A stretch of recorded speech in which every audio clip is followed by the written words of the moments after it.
광주광역시의원으로 지금 활동하신 지가 약 3년 반 정도 지나셨잖아요. 그동안의 의정 활동을 평가한다면 어떻게 말씀하실 수 있을까요? 의원이 하는 중심에는 지역민들의 민원을 잘 해결하는 것도 있지만은 어떤 정책을 만들고 어떤 입법 활동을 하는가, 이건 굉장히 중요한 문제라고 생각을 합니다. 저는 지난 3년 반 정도의 활동에 제가 포커싱했던 부분은 정책을 만들고 입법 활동을 하는 거. 근데 단순히 제 아이디어나 제 생각을 이야기하는 게 아니라 시민사회와 또 지역사회에서 그 문제에 중심적으로 고민하는 전문가들과 끊임없이 소통을 하면서 정책과 입법 활동을 했던 게 가장 큰 성과였던 것 같습니다.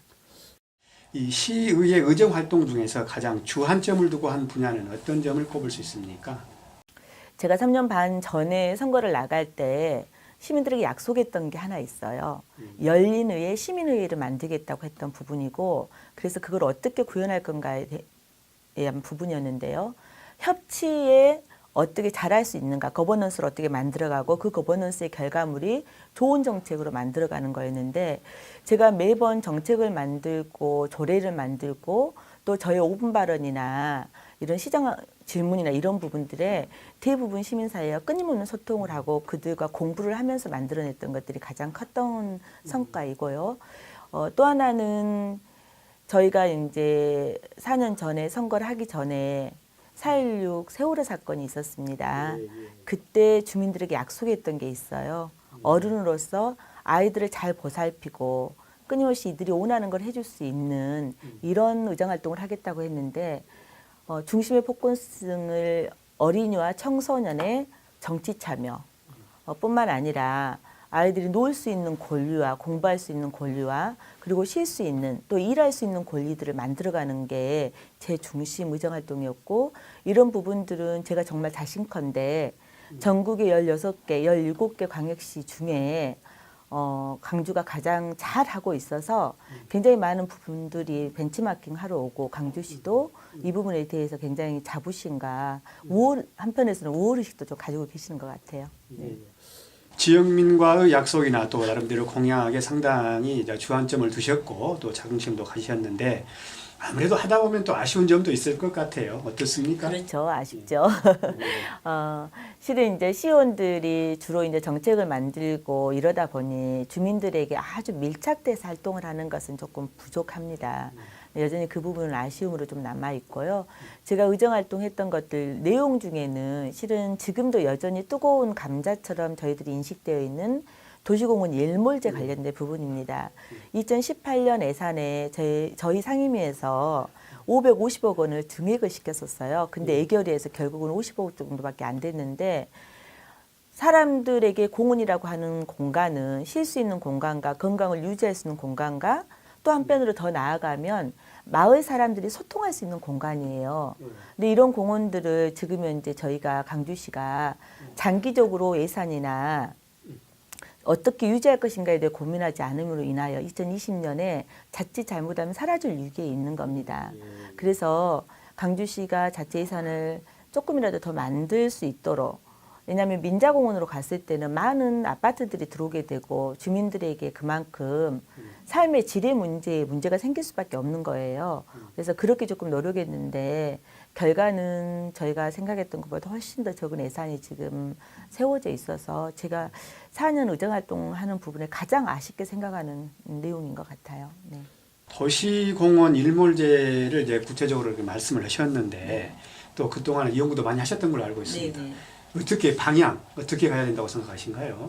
지금 현재 1단계 4개 공원은 이미 사업자가 선정이 되어 있는데, 이 사업자를 선정하는 과정에서 평가 지표라고 하는 게 건설사가 약간은 유리하게 좀 되어 있는 측면이 분명히 있어요.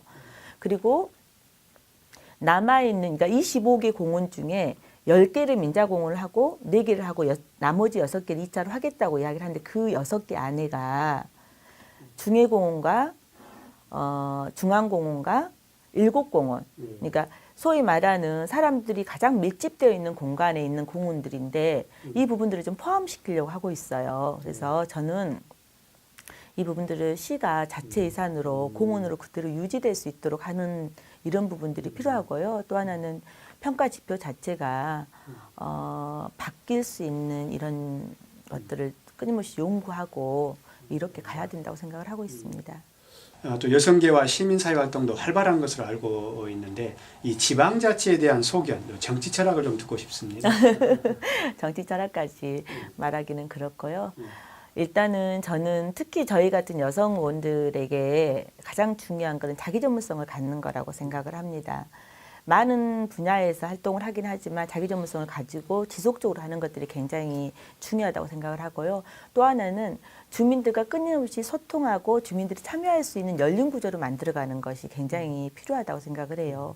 왜냐하면 자칫 잘못하면 내 생각에 머무를 수밖에 없는 편협한 생각을 가질 수 있는데 모든 지혜는 주민들로부터 나오는 거거든요. 그래서 그런 공간을 좀 가져가는 거가 굉장히 필요하다고 생각을 하고 이 두 가지가 저한테는 지방 자치를 하는 데 있어서 의원들이 지녀야 될 덕목이지 않을까 생각을 합니다. 네. 특히 이제 올해 지방선거가 이제 5달 앞으로 다가와 있는데 올 지방선거 어떻게 전망하고 계신가요? 이번 지방선거는 문재인 정부 들어서고 나서 자치분권에 관련된 굉장히 많은 요구가 있고 또 그렇게 될 거라고 생각을 하기 때문에 이런 분야에 대해서 굉장히 나름대로 해박한 지식과 또 열정적 활동하신 분들이 지방에 들어와야 된다고 생각을 합니다.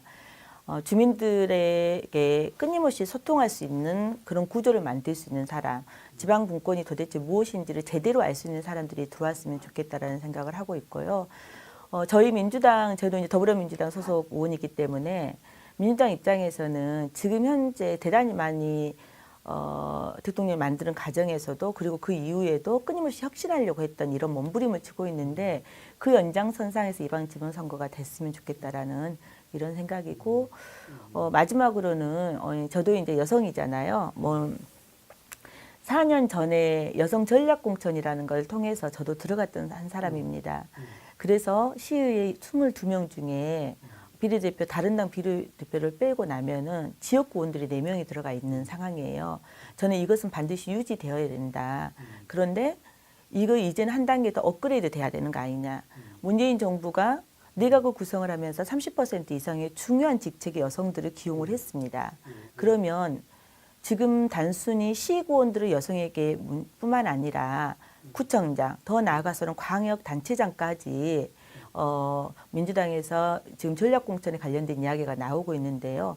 강주도 최소한 5곳 중에 한 곳 정도는 여성의 전략공천을 통해서 조금 더 업그레이드 됐으면 좋겠다고 하는 이런 바람을 가지고 있습니다. 마지막으로 우리 광주 시민들과 또 그 주민들에게 한 말씀 부탁합니다. 네. 지난 3년 반 활동하면서 여러분들과 늘 가까이 하려고 했고 또 여러분들의 주민들 옆에서 주민들이 원하는 것을 만들어 보려고 참 많은 노력을 했습니다. 그러나 여전히 많이 부족합니다. 정책으로 그리고 소통으로 늘 주민들 곁에 있고 했던 저의 마음을 잘 알아주셨으면 좋겠고요. 이제 저에게 6개월이라는 시간이 이제 남아 있습니다. 지금 현재 복지와 관련된 입법활동, 마지막 입법활동을 준비를 하고 있고요. 의원들이 어떻게 활동을 하는지 큰 눈 뜨고 보셔야만 이번 6.13 지방선거에서도 좋은 인재를 여러분들의 의원으로 만들어낼 수 있을 거라고 생각을 하고 늘 따뜻한 시선으로 또 격려하는 시선으로 이렇게 봐주셨으면 좋겠습니다. 열심히 하겠습니다.